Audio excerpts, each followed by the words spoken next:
I think we can take the Airbnb model and bring it to all these different categories of traveling and living. And we've had to basically rebuild the app from the ground up to do this. We've had to build out entire new functions we didn't really have before. We had to reorganize the company. It's a real challenge, but it's the best kind of challenge because it keeps us young. One of my favorite musicians is Bob Dylan. He used to say, an artist has to be in a constant state of becoming. And as long as you don't ever become something and arrive there, you're going to be okay. That's the same thing as a company. You have to constantly reinvent yourself to stay young. And I think we're at that moment. I'm Bob Safian. I'm here with Brian Chesky, the co-founder and CEO of Airbnb. Brian, great to have you back on the show. Oh, thank you for having me. I always love our conversations. So when we last talked back in May, you'd recently announced your Icons initiative, which is quite creative, upbeat expansion of Airbnb. And while there was uncertainty in the world in that moment, including conflict in Ukraine and Gaza, the sort of playfulness of Icons kind of reflected what felt like a broader moment of optimism. And today, the mood in the world feels a little bit more uneasy, a little bit more uncertain with a new U.S. administration. How do you feel about where we are right now? I think that I am ever the optimist. And I try not to be too affected by the circumstances happening in the world. And I think Airbnb as a brand is a pretty optimistic brand. You know, I think that you kind of have to be an optimistic company to think that bringing strangers together to live in each other's homes is a good idea, right? It was a bit of a Rorschach test. Do you think it's a good idea or a bad idea? Well, are you optimistic or pessimistic about the human spirit? And I think that I've always believed that humans are pretty much fundamentally good. And I think we have a tendency to want to gravitate to light, to want to gravitate to love in the long run. But I also do think there's a huge amount of polarization right now. I think the world is better than it's reported to be. I'm kind of impervious to some of the negativity. I think the negativity is a little overblown if compared to daily life. It's not to say things aren't challenging, but we also have more technology than we've ever had at our disposal to fix things if we can only just cooperate.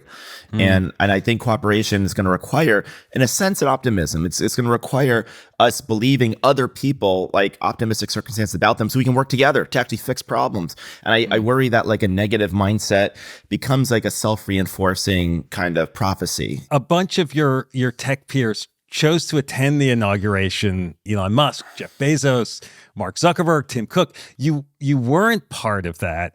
Was that a complicated decision for you? I mean, I know you have an informal network of CEOs that you sometimes chat with. Was this a topic of discussion among the group?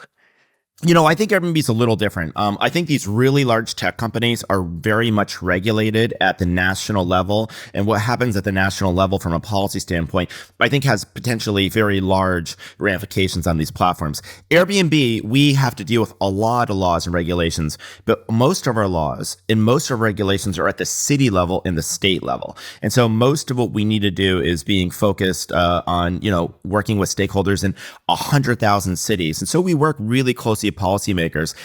There really wasn't a reason for me to attend the inauguration. And so I wasn't looking just to join a big party or a big trend. I haven't really spoken out that much about politics recently. It doesn't mean I won't speak out in the future, but there need to be some countervailing forces in society, some things bringing people together. And that's, I think, where the Airbnb brand best comes into play. I think ultimately, we have 4 million people night staying together. We have Trump voters hosting Kamala Harris voters, and vice versa. And that's just the United States. And we have people from all different cultures, all different religions, all different political groups coming together. And I really feel like if we were put on earth to do one thing, I think it's to really help bring people together in communities. That's probably the secret sauce of Airbnb. But we will speak out when there's an issue. Like when there was a travel ban, we spoke out because we know a little bit about travel and what the implications of banning travel would be. I think as Silicon Valley is going more political, the best thing I can do is Airbnb chart our own course. And sometimes we'll look like one side or the other. We're very much about building global community, bringing people together. We're also very much about making sure we deliver value to shareholders. So, is that a threading of the needle? I mean, I think we have our own views. And I think the best characteristics are when people have their own views. So I think we just try to chart our own course, and we do have a pretty global mindset.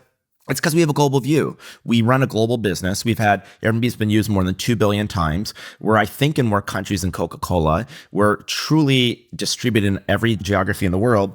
And yet we're still an American corporation. So I do think we have a foot in each. You said recently that Airbnb would undergo the greatest reinvention in the company's history in the months ahead. Yeah. Why is that necessary? Can you share any details about it? I'll try to share just a little bit of detail without giving away everything, because you'll have to have me back on. I always need to leave you with a little bit of wanting more. Just to give you a little bit of the arc of the company, we had this crazy idea. People said the idea won't work. It was like the craziest idea that ever worked, and it did work. And I went on one of the biggest rocket ships in the history of Silicon Valley. And then, of course, the pandemic happened. We lost 80% of our business in 8 weeks. People were asking, is this the end of Airbnb? It really wasn't. It was just the beginning. We had this unbelievable turnaround, went public at $100 billion market cap. Expectations are really high. So the last 4 years, what we've been doing is really trying to perfect our core business. We basically asked everyone who didn't like Airbnb, why don't you like Airbnb? Like, what are your issues with the service? And we really were really methodical. We blueprinted the end-to-end experience for guests and hosts. And over the last 4 years, we made 535 features and upgrades. And I think our core service is better than ever. It's not ever going to be finished.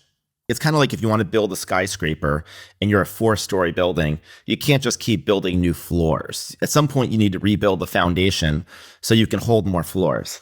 And so that's kind of what we've been doing. We've been improving our service, rebuilding the foundation, waiting for this moment. And this is the moment where we want to expand the Airbnb model beyond a place to stay. Now, this is something I've been thinking about for 10 years. The reason we haven't done it successfully is there's this old quote in Silicon Valley. I think Mark Andreessen said it. He said, there's no bad ideas, just ideas that are too early, which is kind of counterintuitive. Most people think ideas are too late. Often in Silicon Valley, ideas are too early. And we probably weren't ready to expand beyond our core business until this moment.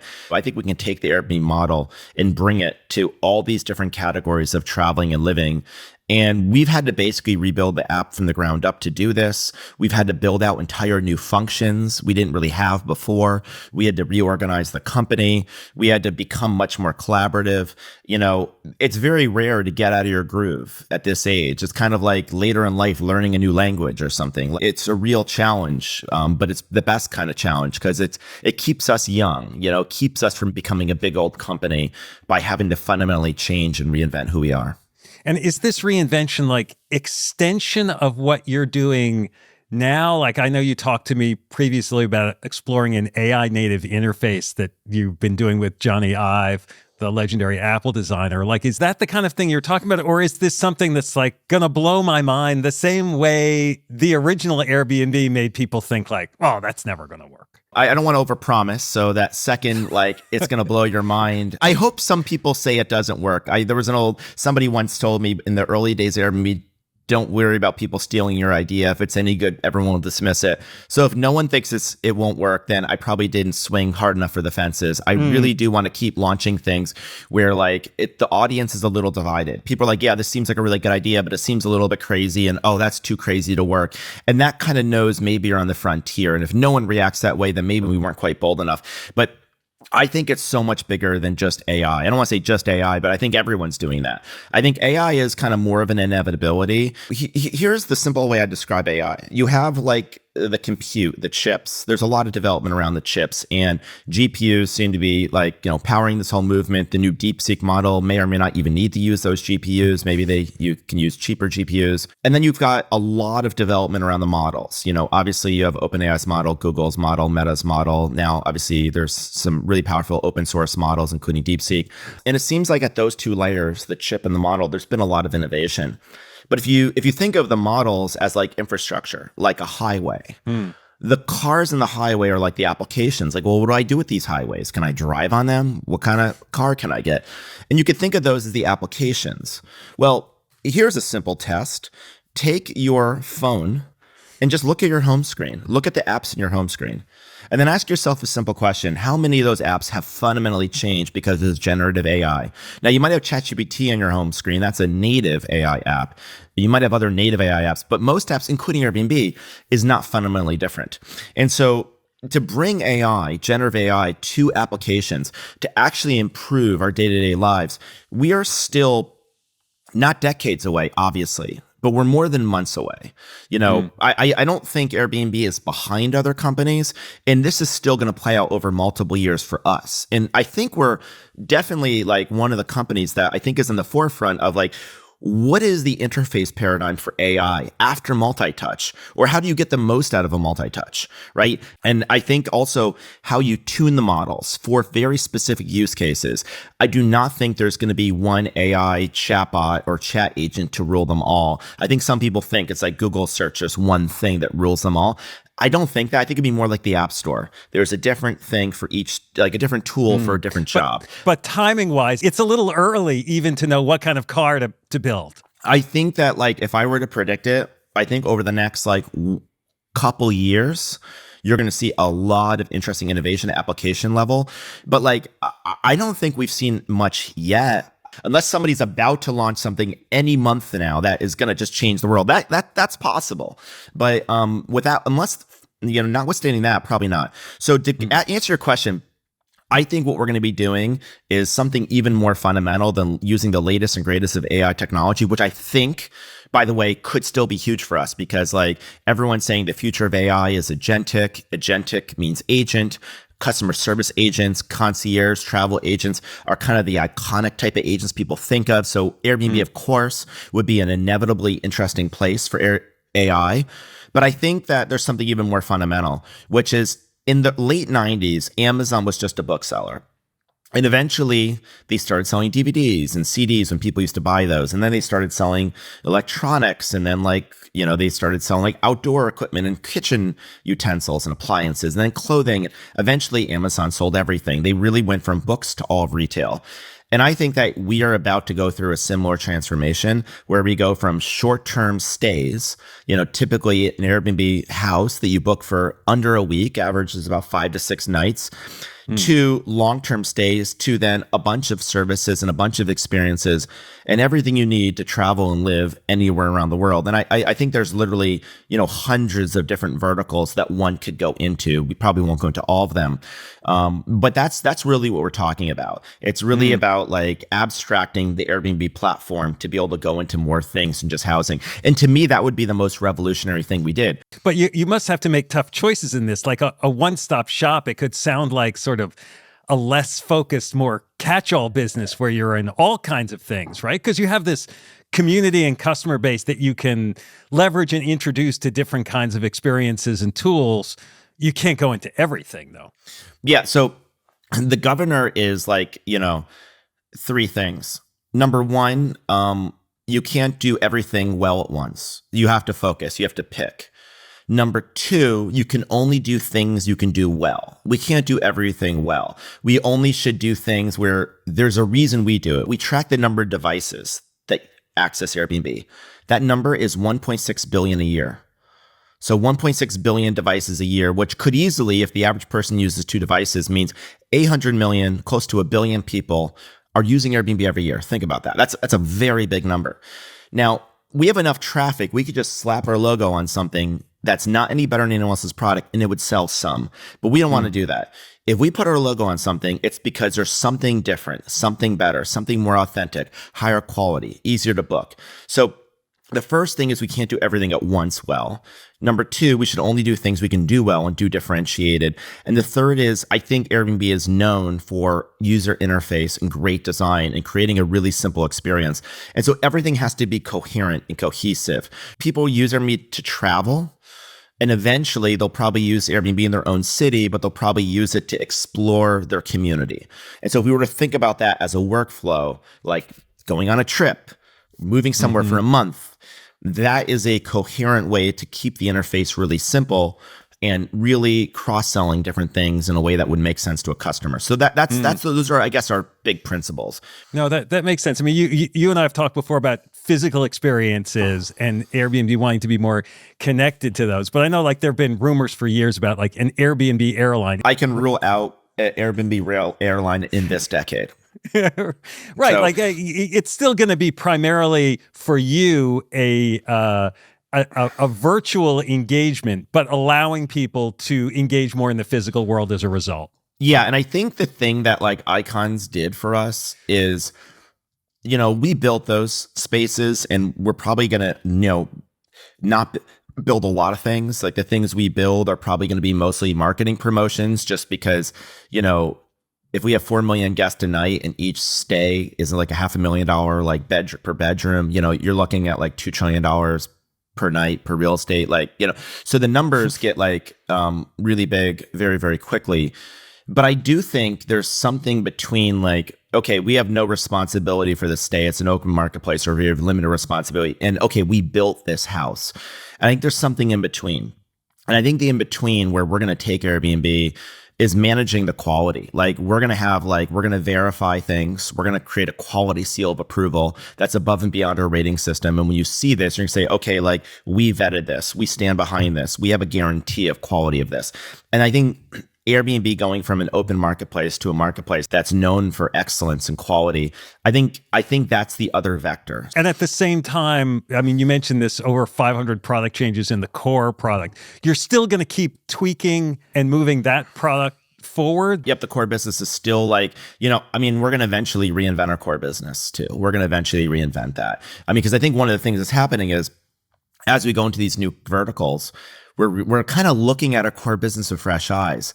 The biggest challenge, what's the biggest challenge of core business is like all these like decisions that Jonah and I made in our 20s. Some of them seem kind of arbitrary. They become kind of doctrine. And like there's this dogma that like it's so successful, you can't possibly change it. And sometimes the only way to convince people you can change your business is to get them to do something new at your company with fresh eyes, with no dogma. And you realize, okay, we can blow up the model. And then once you do, you're like, wait, let's bring some of that to the core business. But I think you're going to see over the next couple of years, a major step change in our core business. We're going to keep making metronomic improvements.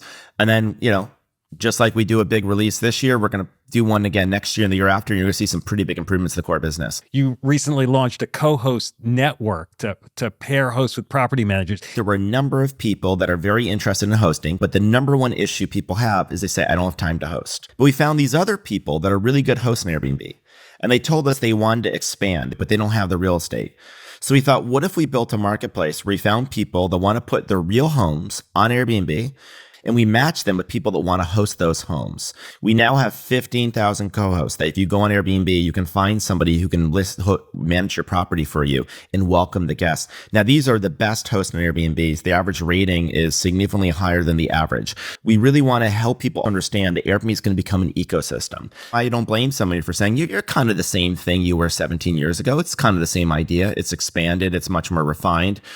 I think the thing that keeps you young is to continue to change. And, one of my favorite musicians is Bob Dylan. He used to say, an artist has to be in a constant state of becoming. And as long as you don't ever become something and arrive there, you're going to be okay. That's the same thing as a company. You have to constantly reinvent yourself to stay young. And I think we're at that moment. You mentioned AI earlier. Sam Altman recently said that you helped him during that brief period in 2023 when he was ousted from OpenAI. You saved him from making some mistakes. Can you share anything about that and the sort of advice you gave him? Yeah, sure. Maybe just to back up, I've known Sam for like 16 years because he was in Y Combinator. He was the first big Y Combinator founder, I think, in 2006. And then he became president of Y Combinator and we kept in touch. And I basically, I reconnected with him in, I think, the summer of 2022. ChatGPT hadn't launched, but DALL-E launched, the image generator. And I realized he had just built like a really powerful tool for the creative community. And I said, hey, listen, like, I'd love to help you, like, just give some advice about like how to build tools for the creative community. My general feedback was, involve the creative community. Don't create a tool that makes the community think they're going to be replaced when that community can actually use the tool to make even better art. And so we started talking about it. I started talking about how I do launches, like this thing that's now called Founder Mode. I kind of went through all of this. Little did I know that he was working on this other thing called ChatGPT, which is a large language model. He launched it November, maybe 30th of 2022. And the world literally changed in about 3 to 4 days. November 1st of 2022, no one was talking about AI other than people interested in AI. And by December 5th, the whole world was talking about AI. So it completely ushered in the AI era. And at that moment, I told Sam, I said, you're basically going to go through everything I've gone through in the last 10 years, but you can go through it in like a year. And I said, you're going to have a crazy rocket ship, and I'm here if you need help.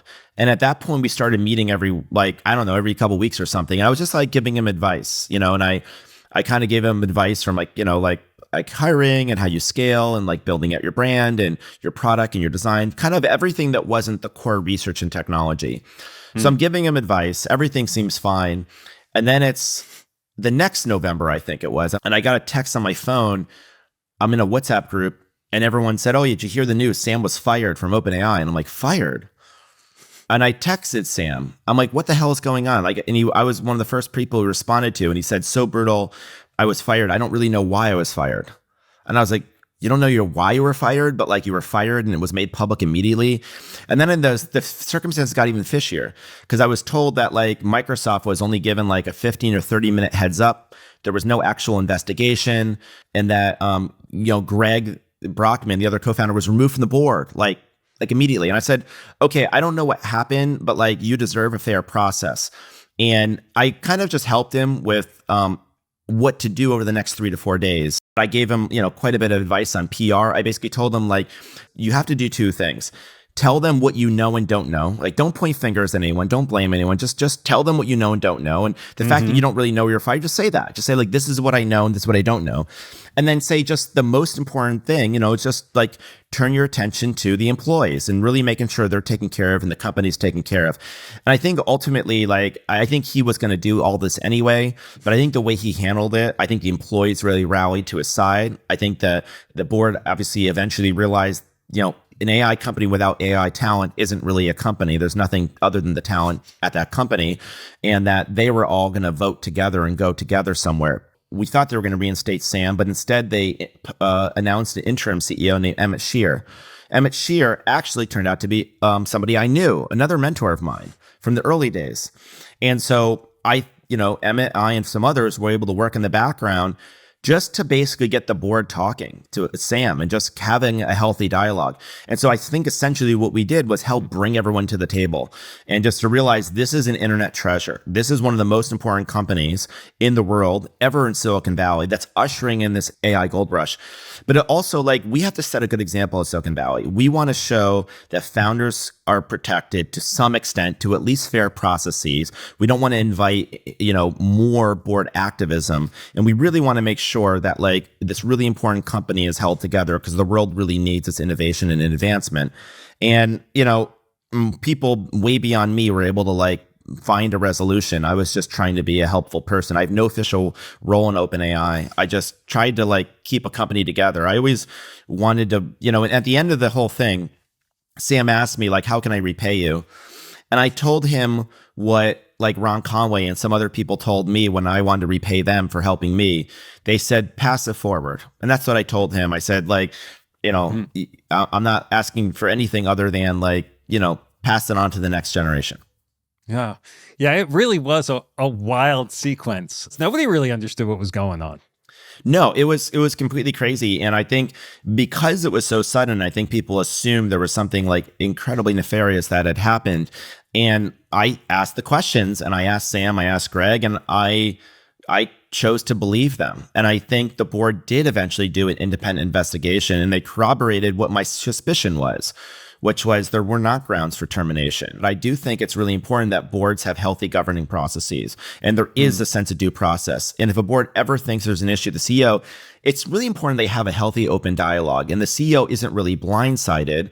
And I think it's on Sam too, that it's important that he has good communication with his board and he's open and forthcoming. So I think there's a big lesson in board communication. It sounds like you're saying both the board could listen more to Sam, and Sam could have talked more with the board, and 100%. Maybe they would have resolved it without having this kind of a problem.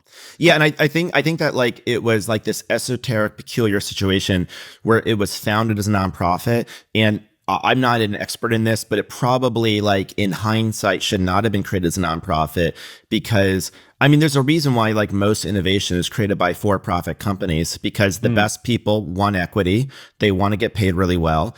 And these things are typically very capital intensive. And I am a capitalist. I think almost all tech founders are. I think a company can do things for the benefit of humanity and still be profitable. So I think the founding charter of it being a nonprofit was conceived before there was any notion that this thing would consume tens of billions of dollars of capital. And I just don't think a nonprofit is a good vehicle to be able to do that. So I think there was just this issue where there was a legacy nonprofit organization.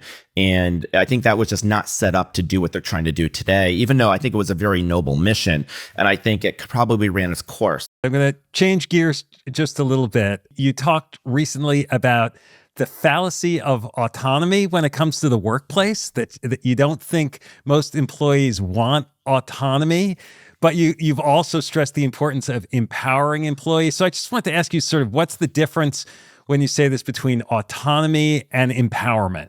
Here's what I've found. For years, I treated Airbnb employees like customers. I thought I serve employees. If they're happy, they're going to properly serve the customer. And so I would ask them what they wanted. I would try to give them what they wanted. And something happened. People just kind of got unhappy and less happy and less happy. And it seemed like the more I asked them what to do and the more I did what they wanted me to do, the worse things got. Because what people say is they'd say, oh, it's kind of hard to work here. So I'd try to divide the company up further. I would give them more space, more autonomy. Somebody would say, for example, hey, it's really hard for me to do my job because I have to coordinate with all these groups. I need to get the engineering department to prioritize something on the roadmap. I need to get the payments team to kind of add it to the roadmap. I need to get these marketing and creative resources. And there's like 10 other people asking them for work. So why don't you let me build my own thing? Why don't you let me build my own group? And so this is kind of where the divisionalization of companies comes in. They start to divide the company up. And so initially it seems faster. You create these general managers. You start to divide the company. The CEO is told to stop checking the work. You need to trust us. And if you trust us, you shouldn't be looking over our shoulder. Just trust us to do our job. And so the CEO stops being in the details of the work. And then the leaders model the CEO and they stop being in the details of their work. And they start to, quote, push decision making down. And so we end up having our leaders that aren't in the details, companies rowing in very different directions. And they just are going in 1,000 directions. And I think there's a different way of running a company. It's at least worth trying. It's the way a startup is run. Number one, stay as small as possible. Stay as small as possible means have as few people as possible, do as few things as possible, have few details, perfect every detail. Stay small like a startup. The second thing is be in the details. I think the CEO should be in the details, but CEOs are mostly told not to be in the details because that's micromanaging. And if you micromanage people, you disempower them. And I don't think that's accurate. I actually think the best way to empower somebody is to be the details. You don't tell them how to do their job, but you know everything they're doing so you can actually help them. But the third and maybe most important principle is everyone rows in the same direction. If I had 1,000 people, I don't want to put them in 1,000 boats. I want to put 1,000 people in one boat, and I want everyone rowing in one direction. And there are downsides of putting everyone in one boat. You can't go in different directions at once. You're kind of making a single bet. But if the bet is right, you get so much more velocity and momentum when everyone rows in the same direction. So the reason I'm involved is I want to model behavior to be in the details. I want to set the tempo of the company every day. I want to set the standards. I want to make the company feel as small as possible, as integrated as possible. I want people to collaborate. I want them to row in one direction, and I want to take big, giant leaps. This is only possible if we're all rowing the same direction. But that's not the same as empowerment. Empowerment is like, I have the power to do my job the way I think I should do it, and I can actually be really effective. I actually think people are more empowered today than they used to be, because when you give autonomy to employees and you allow them to row in different directions, it initially feels empowering until you hit up against, I don't have enough resources. I have to make friends with everyone in the organization to be effective. I have to manage by influence. Now I can't speak up and disagree with people because then they're not going to work with me anymore. I have to cut through the bureaucracy and red tape. I'm not saying everyone should do everything I'm doing. I do think, though, that people should try to be as small as possible in as many details as possible and row in the same direction as long as they possibly can, because I think you're going to get a lot more out of your company. It sounds like I mean, as a designer, like the constraints around you as an employee are helpful too, right? Like you're empowered within the context of constraints that your manager or your leader is saying, like, this is the direction, this is what we're trying to get done. I'll just say something like, you don't have to have any power and you don't need to have any friends to get work done at Airbnb. Not to say that no one has any power or friends, but you don't need it. At most companies, you either need the people to do whatever you say, they report to you, you have budget resources, or you got to manage by influence and everyone's got to like you and be your friend. You need neither of those characteristics to be effective Airbnb. The other thing is, we don't greenlight everything. But if we greenlight something, if you have an idea and we greenlight it, we put 100% of the weight of the company behind it. Somewhere, probably more than 95% of things that we work on ship and successfully ship. At a huge number of companies, projects get killed, a huge percent of projects. So we have the same priority. Everyone in the company works on the same thing together. So it's like the top 10 priorities, there's not one person company that has different priorities if they're touching a consumer-facing product. So this idea of everyone rowing together means there are some narrower constraints. But within those constraints, you can be incredibly creative. And almost everything you work on sees the light of day. And if you work on it, 1,000 people are rowing behind you to thrust you forward. And this sort of idea of empowering versus autonomy, does it play at all into the debate over return to office mandates? Like, what's your position on this working from home versus in person? I think there's a huge value to people being in the office sometimes. I have not found a huge value in people being in the office all the time. So let's say you're a global company. I want everyone to be together, but everyone lives in different cities, right? So unless all of your employees live within a 30-minute commuting radius, you either have to limit your hiring to a very narrow talent pool, or you're hiring all over the world and you have all these offices and you're telling people to go into an office, but they're going into an office. Who cares? What I want, for the most part, people coming to the San Francisco office.